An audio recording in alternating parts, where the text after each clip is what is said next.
My name is Emily Carter, but most people call me Em. I'm 34 years old, and just last week, my whole life changed when I checked my Powerball ticket and found out I had just won $52 million. I remember it clearly. My hands were shaking as I saw all six numbers perfectly match. After a few stunned minutes, a strange thought crossed my mind. I'm not going to tell anyone about this money. The reason was simple. I had a pretty complicated history with my family when it came to money. Before that fateful day, my life was very ordinary, even boring. I worked as an accountant for a small marketing company in downtown Boston. The salary was enough to live on, sometimes with a little extra, but it never made me feel truly secure. I lived in a modest one-bedroom apartment in the suburbs, not beautiful, but it was mine. Every morning, I woke up at 6 a.m., made coffee, and started my day with the heavy feeling of bills and deadlines. The work was stressful. 60 hours a week was a normal thing, especially during tax season. My family, to put it mildly, was complicated. My parents divorced when I was 14, and just 2 years later, both of them remarried. My father, Richard Carter, was a high school physics teacher. He married Elaine, a real estate agent with a taste for luxury and an expensive lifestyle. My mother, Margaret Carter, found her new love with Howard Price, the owner of a fairly successful construction company. Howard had more money than my father, but he held on to every single penny. I have two siblings. My older sister, Olivia, 38 years old, was the golden child of the family. She graduated from an Ivy League school, married Dr. Nathan Hughes, a surgeon, and lived in a perfect house in Cambridge with two lovely children. My younger brother, Ethan, 31, was completely different. Smart, silver-tongued, but he never found his direction. He changed jobs and girlfriends constantly, and borrowing money from relatives almost became a skill. The familiar script, an urgent phone call, a moving plea, a promise to pay it back, then disappearing until the next crisis. My extended family was no less dramatic. My aunt, Lily Bennett, my mother's sister, was probably the most genuine person of all. Although she lived on a elementary school teacher's salary, she was always there when I needed her. She drove an old Honda, lived in an apartment full of books and plants, and never complained about her situation. In stark contrast was my aunt Susan Carter Miller, my father's sister, who married rich and never missed an opportunity to show off. During the holidays, she loved to criticize everyone's choices and make snide remarks about my job, my apartment, or the fact that I wasn't married yet. Her son, Bradley, inherited her self-righteousness, but not her money, and he also had a gambling addiction that the whole family pretended not to see. The give-and-take experiences within my family made me gradually become cautious. 3 years ago, when Ethan needed $5,000 to go to rehab, I emptied my small savings, only to find out he never went. 5 years ago, when Olivia needed help with wedding costs, I swiped my card for $2,000 for her, and I still haven't seen any sign of the repayment. When my father needed money to repair the roof after a storm, I sent him a little, only to see pictures of him and Elaine vacationing in Cancun a few weeks later. The only person who knew about all these times I was taken advantage of was Megan Ross, my best friend from college. Megan was a nurse.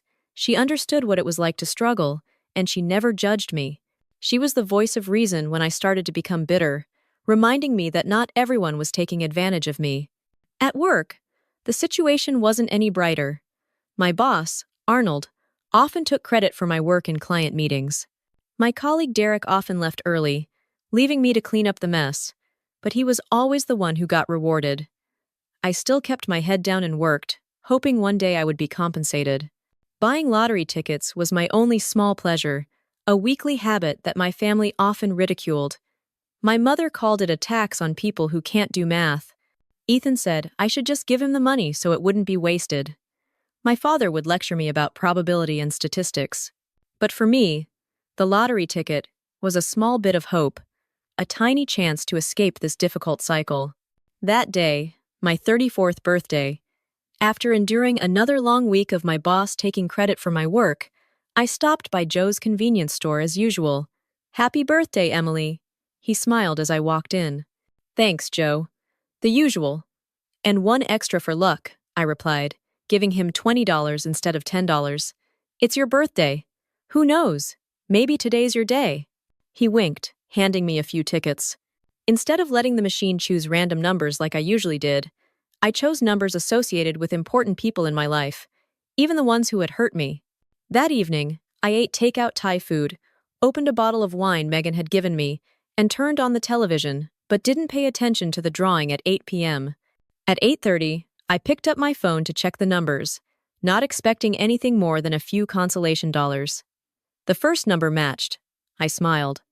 The second number matched. My heart started beating faster. The third, fourth, fifth, and then the last number matched too. I stared at the screen, then turned on the news, watching the numbers on the television over and over again. 6 numbers, all of them a match. I dropped the remote from my hand. It can't be, I whispered. According to the lottery website, I was the only person to win the $52 million jackpot.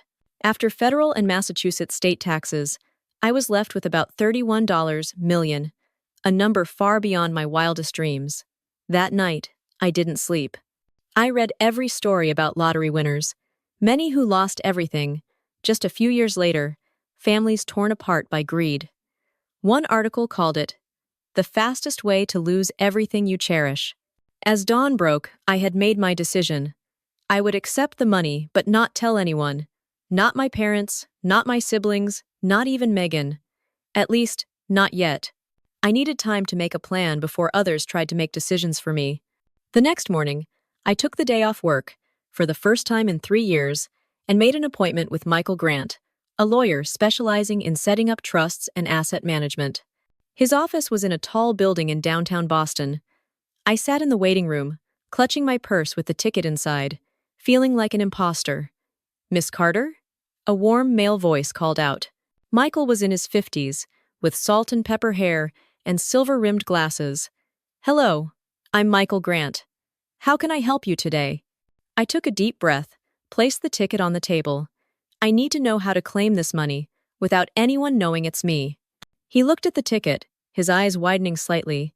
Then he returned to his calm demeanor. "I understand. You've come to the right person."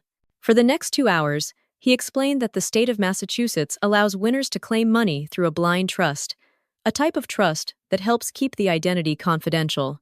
He talked about taxes, how to build a financial advisory team, and gave a warning.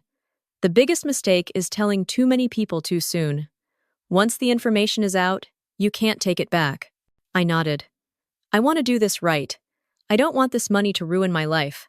Over the next 2 weeks, Michael and I set up the blind trust, claimed the prize, and opened investment accounts. A financial plan was established so that I would never have to worry about money again, even if I lived to be 100. Yet, my daily life remained the same. Going to work, complaining about bills to colleagues, driving my old Corolla. This secret began to weigh heavily on me. I wondered, if they knew, how would my family react?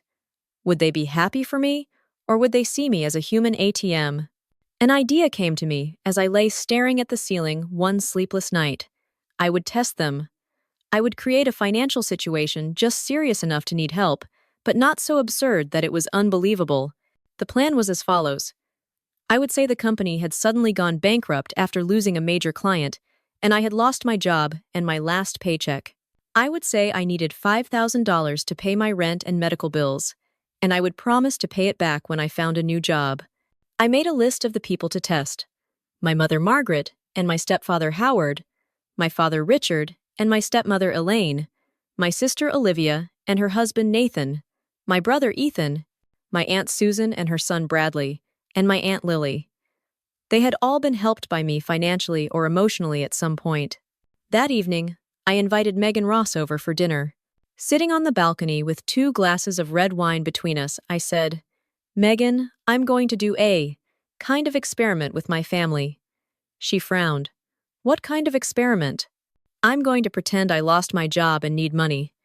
To see who really cares and is willing to help when I have nothing for them to gain." Megan shook her head. "That sounds a little manipulative. Why don't you just talk to them directly?" I gave a weak laugh. "You know my family. Direct communication isn't in their vocabulary. I'm afraid you'll end up hurting yourself even more, Megan said, putting her glass down. She might have been right, but I had made up my mind. I prepared my script. The company went bankrupt because the CEO embezzled money. I hadn't been paid, the job market was tough, and my savings were gone due to recent medical tests. I predicted everyone's reactions. My mother would give less than I needed. My father would lecture me, maybe give a little. Olivia would make excuses about her kids and expenses. Ethan would say he didn't have any. Howard and Elaine would refuse outright. Susan would be judgmental. Bradley would promise and then disappear. And Lily would probably help. Even if she didn't have much, the plan was ready. I opened my contacts, my hand trembling slightly, and dialed the first number, my mother. I called my mother, Margaret Carter. She answered after 3 rings, her voice sounding a little rushed. Emily? Is everything okay? You sound stressed. I began my prepared story. The company had suddenly closed. I lost my job, hadn't received my final paycheck, and my savings were depleted from recent medical tests. She took a deep breath. Oh my, that's terrible. Have you applied for unemployment benefits yet? What about your emergency fund? I replied. It'll take a few weeks to get benefits. I really don't want to ask, but I need about $5,000 for rent and medical bills. I promise I'll pay it back when I find a new job. A few seconds of silence passed. You know, Howard and I just put a down payment on a vacation house at Lake Winnipesaukee. We're a bit tight on cash right now. Why don't you try asking your dad or Olivia? Nathan makes a good living. I don't want to bother Dad, and Olivia has to worry about the kids' tuition. Let me talk to Howard and see what we can do, but I can't promise anything. You know how he is with money, especially. You know. I knew too well. Howard had never seen me as his responsibility. Yes, please help me talk to him, Mom. The rent is due next week. Okay, I'll try. And Emily, maybe this is a sign for you to change careers. Find something more stable. I hung up and wrote in my notebook. Outward concern. Avoiding responsibility. High probability of refusal. The next day, I met my father, Richard Carter, at a cafe near his house. He looked at me once and said, "You look tired." I told him the exact same story. He listened, nodding occasionally. When I mentioned the $5,000, he leaned back in his chair, crossing his arms. Emily, I've always taught you to have an emergency fund for 6 months' worth of expenses. Where did it go? Life happens, Dad. The car broke down, medical bills. He sighed. And now you're expecting others to rescue you. Have you thought about cutting cable television, eating out less? Do you really need that apartment in that neighborhood? He talked for 20 minutes about saving money and living within my means. Finally, I want to help, but Elaine and I are preparing for retirement. We can't touch our funds. This will be a valuable lesson. Sometimes you have to hit rock bottom to change. I nodded, swallowing the lump in my throat. In my notebook, a lecture, no support, seeing my hardship as a lesson. I went to Olivia's house on a Saturday afternoon. Her husband, Nathan, was out playing golf. The house looked like it was straight out of a magazine. A gleaming kitchen, framed family photos everywhere. After I told her the story, Olivia exclaimed, "Oh my gosh, that's awful. Why did they close down so quickly?" She held my hand, her eyes full of sympathy, until I mentioned needing to borrow $5,000. She hesitated briefly. "Oh, it's a difficult time right now.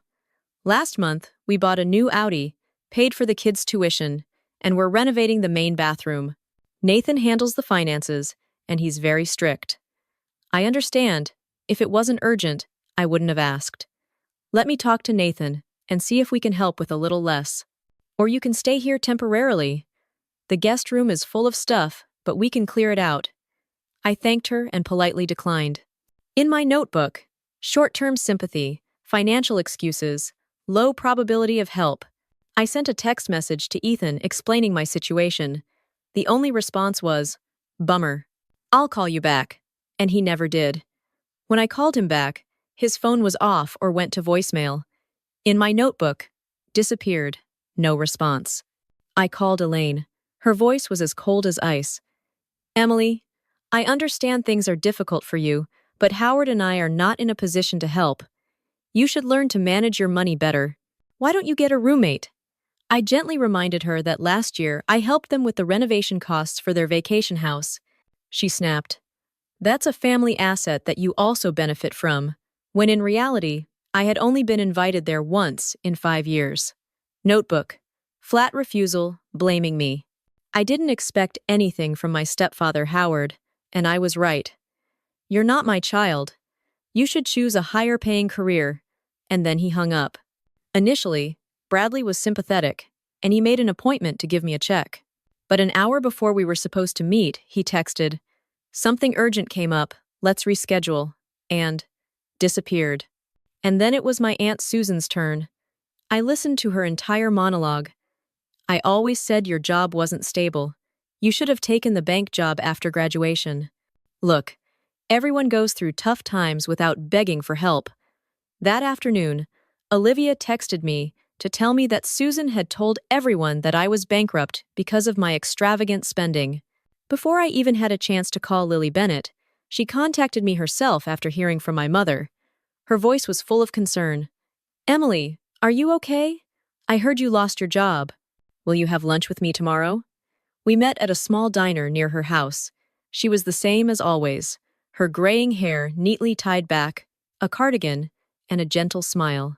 After she listened to my story, she opened her purse, took out an envelope, and slid it over to me. "I have $3,000. It's not enough, but at least it will cover your rent.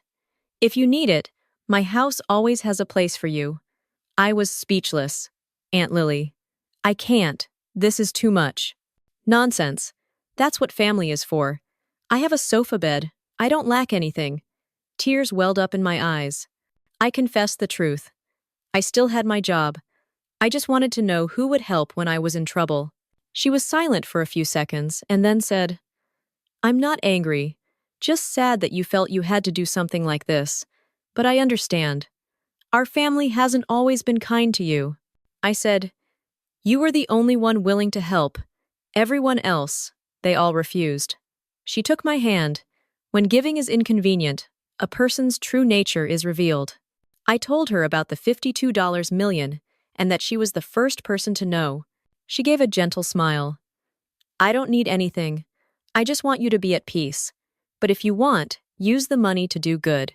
That night, I decided I would cover all her medical expenses and buy her a comfortable house. And I also knew it was time to confront my family. I decided I wouldn't reveal that I had won the lottery, but I wanted to confront my family about how they reacted when I needed help. I sent a text message to each of them. "This weekend, 3 p.m. Sunday, I'm inviting everyone to my place. I have an important announcement to make." I wasn't surprised when everyone showed up. Even Ethan, who had ignored all my calls, and Susan with a scowling face as if I owed her money. Lily was the last one to arrive, with a secret look of empathy that only I understood. My small living room was packed. Everyone's eyes darted around, a little curious, a little defensive. I stood in the middle of the room, taking a deep breath. "Thank you all for coming. I know there have been a lot of rumors recently about my financial situation, and I want to clear things up. The truth is, I'm fine. I've received a new job with a better salary and benefits." A few faces relaxed, especially my mother, Margaret, who looked visibly relieved. They probably came here thinking I would ask for money, or a favor again. My father, Richard, crossed his arms. "If you had a new job, then why did you call everyone asking for help? Why did you make such a fuss?" I looked him straight in the eye. The new job only came after I was truly in a difficult situation. At that time, I contacted my family because I thought family was a support system, but the reactions I received. I paused, sweeping my eyes around the room. Say a lot. Elaine spoke up, her voice defensive. "Everyone has their own financial commitments. You can't always help, even when you want to." "Of course," I nodded. "Everyone has the right to their own priorities." And everyone's reactions showed me what their priorities are. I turned to Ethan. "You didn't answer my texts or calls, but last year you called me at midnight asking for $3,000 for rent, and I transferred it to you right away." Ethan looked down at the floor. At the time, I didn't have any money. I didn't know what to say. Phone calls are free, I replied, my voice steady. I turned to Olivia. You said you would talk to Nathan, and then you never called me back. But you had money to buy a new car and renovate the bathroom. Olivia's face turned red. That's my family's financial plan, you can't. I held up my hand to stop her. I'm not arguing. I'm just stating the facts. Then I turned to Susan. You told everyone I was bankrupt because of my extravagant spending. But you didn't know the circumstances. You just rushed to judgment and told the whole family. Susan raised an eyebrow. I was just stating the truth. You're not exactly poor. I didn't reply. I just looked at her. The silence made the room even more tense. The meeting lasted for almost an hour, and I kept my voice calm but straightforward. No one admitted they were wrong. Most made excuses or blamed me. When they left one by one, I didn't feel sad. I just felt a sense of clarity. Money wasn't the only thing I had gained. Something more important was boundaries. Lily stayed to help me clean up. She smiled gently. You did well. It's not easy to say those things. I replied. It was actually easier than I thought, because I know their opinions have never been based on who I truly am. She nodded. That's a powerful realization. What are you going to do next? I smiled. Next, we're going to start looking for a house for both of us. 1 year after that family meeting, my life was completely different. I moved into a small colonial-style house in the suburbs of Boston, with a backyard garden full of lavender and a corner I dedicated to herbs.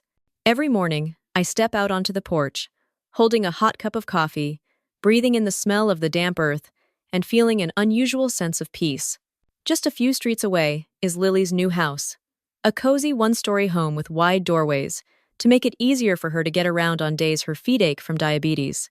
I cover all of her medical expenses, and she no longer has to worry about working overtime or cutting back on medication to save money. The charity foundation I started, the Bennett Foundation, named after her, has helped over 200 elderly people who live alone. We help with home repairs, cover medical bills, and most importantly, provide a connection for people abandoned by their families.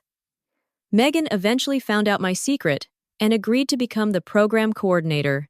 Her nursing skills and kind heart made the organization flourish. Every week, we still keep our tradition of drinking wine on Friday evenings, but now it's on my spacious porch instead of my cramped apartment. My relationship with my birth family is simpler. I still call to wish them a happy birthday, send Christmas cards, and sometimes show up at gatherings, but I no longer expect intimacy. When I let go of the illusion, I feel a lot more at peace. Sometimes, I still secretly help them, but anonymously. When Richard had a heart attack and the hospital bills piled up, the hospital suddenly received a payment from a patient support fund. When Bradley finally agreed to go to rehab, the medical expenses were also covered by a generous donor. No one knows it was me, and I don't want them to. Lily and I have dinner together at least twice a week. She's retired, but 3 days a week she still volunteers to teach reading to children at the library. One evening, we were sitting on her porch, watching the golden-orange sunset. She said, You know, what amazes me is how different things could have been if you had announced you won the lottery right away. I nodded, imagining a scenario where my family suddenly became caring and close in a fake way. And you would never have known what was real, she added. She was right. The test was painful, but it freed me from one-sided relationships. I realized, money doesn't change people. It just reveals their true nature. The biggest lesson I learned wasn't about others, but about myself.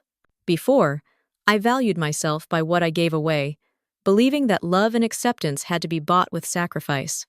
Now I understand. True love, like the affection Lily has for me, isn't about counting or bargaining. It's given naturally, while still respecting boundaries.